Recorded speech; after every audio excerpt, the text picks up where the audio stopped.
Win if you can, lose if you must, but always choose Stagg, Stagg, Stagg.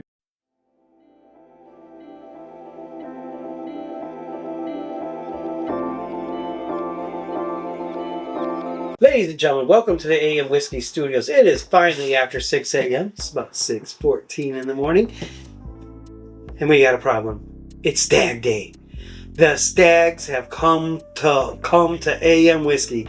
Batch B, Batch C, both released December. I mean, come on. I don't know if it's a distributor or Buffalo Trace.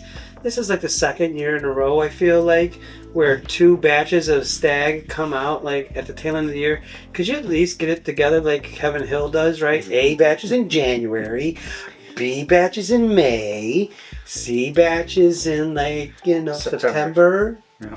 I mean, it kind of really helps out your whiskey consumers to spread out their spend and replenish their bank account versus having to just keep shelling it out.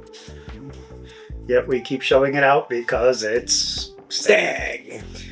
So, like Mark said, we did get the batch 24B and 24C pretty much back to back. I mean, within a week, it seems like we ended up getting these. So, we thought we would just do them together, kind of knock it out, see if any of these belong in our whiskey of the year race. We'll start with B. Anything good coming to you for B? B's darker.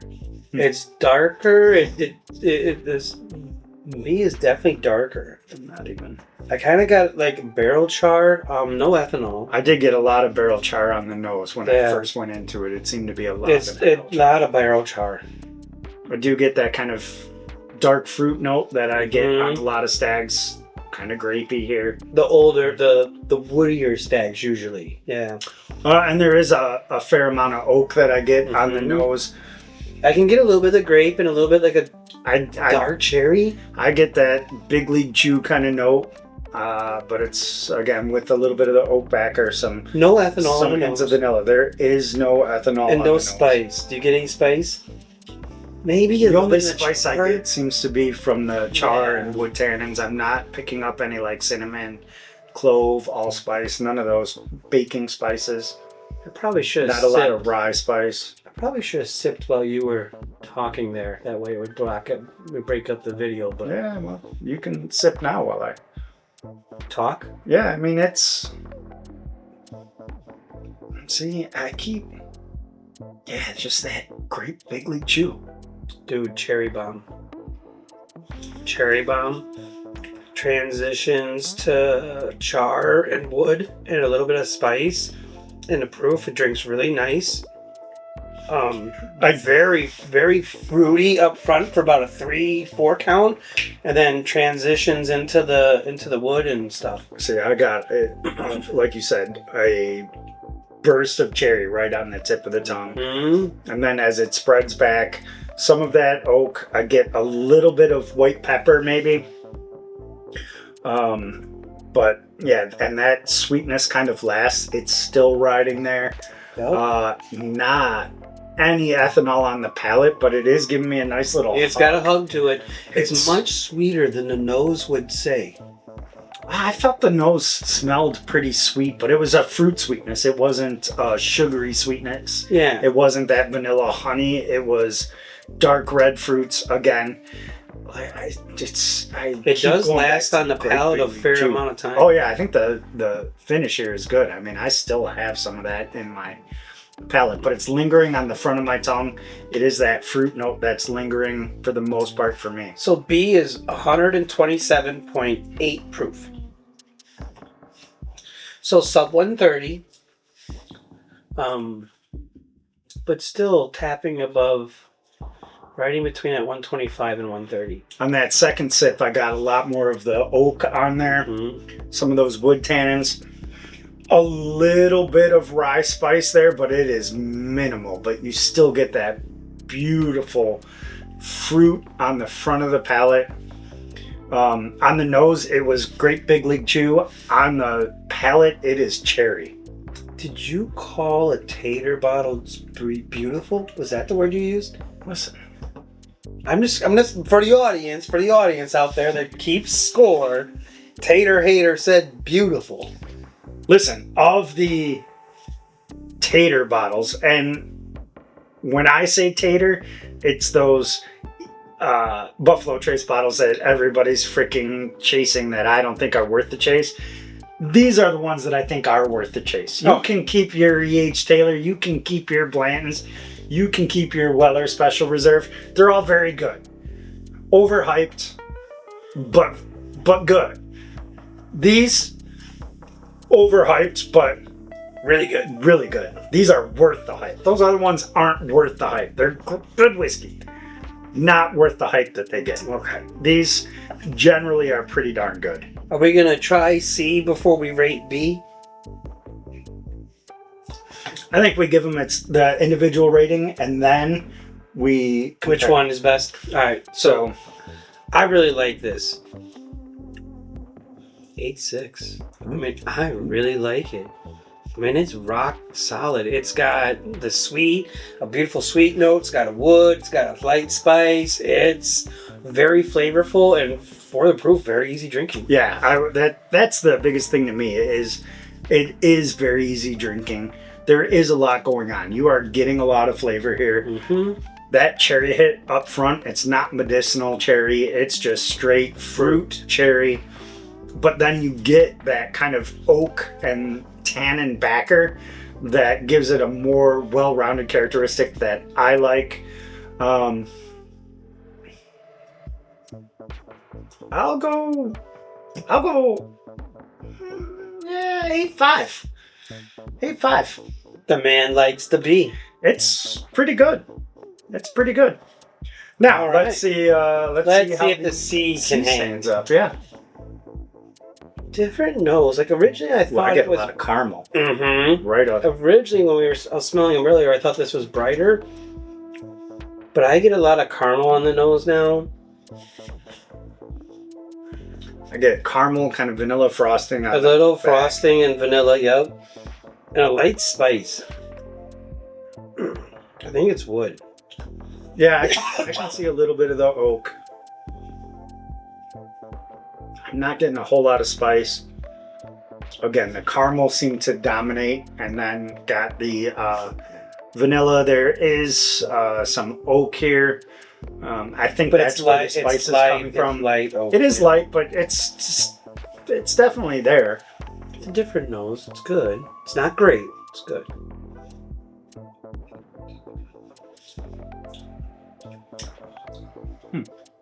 I'm getting more spice. I definitely got more spice on this one.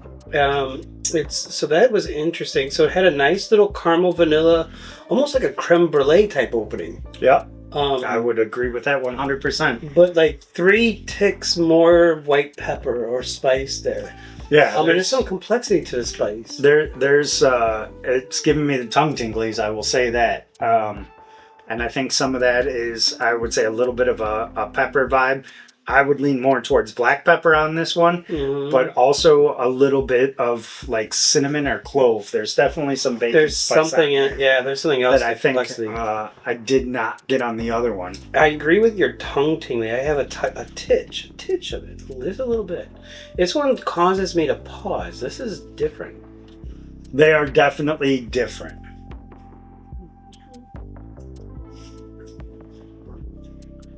I mean, so this is 128.9. I mean, what's the difference proof-wise? We're talking 1.1 proof.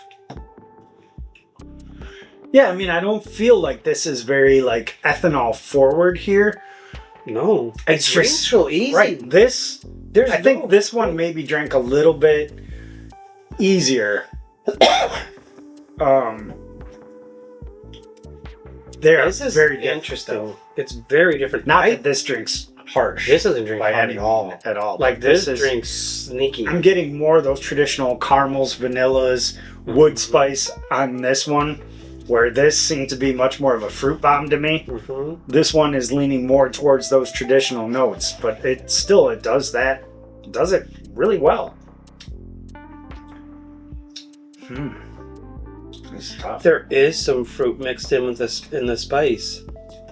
There is. Once you get into it, there is a little bit of that. Like there's the caramel frosting and vanilla up front, and then you get into the spice hit, and as the spice kind of moderates, there's fruit, and I like your clove.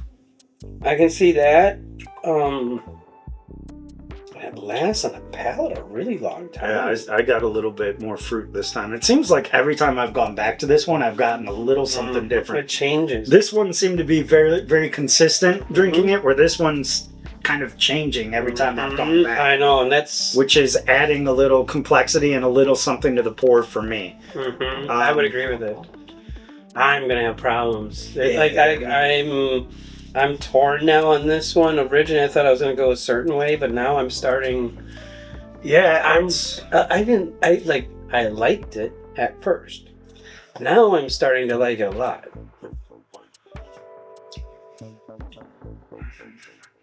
Man.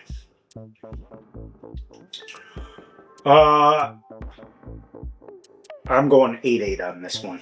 I like this one a little bit better. They are both very good. This is more my flavor profile. I'm actually surprised I liked this one as much as I did because it was very fruit dominant.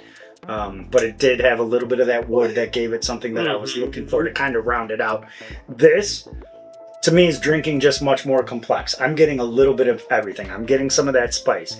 I'm getting those caramels, the vanillas. I'm getting barrel char. I'm getting some just nice sweet oak. I'm getting some of that fruit. And every time I go back, I get something different, which I love. This is more traditional good whiskey. Yeah. Traditional good whiskey you could get from any distiller. Yeah. The Buffalo Trace. Yeah. Right. Yeah. I would agree. I agree with you. Objectively, I love this bottle. I think it's a great pour. It's very good.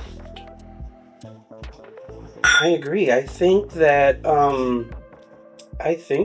the C has it. The C is a little better than the B. I'm gonna give it 8.7.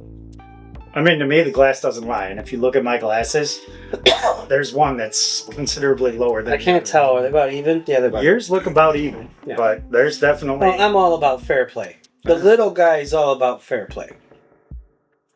And he's the one that starts it out by saying, cheat. Win if you can, lose if you must, but always cheat. I wasn't the one that come up with that saying, Greg. It came from someplace else. Yeah, that's true. Okay, so we rated both pours. We've talked through both pours. I think we've already conveyed a message on which one's the better. Yeah. I mean, I think they're both good.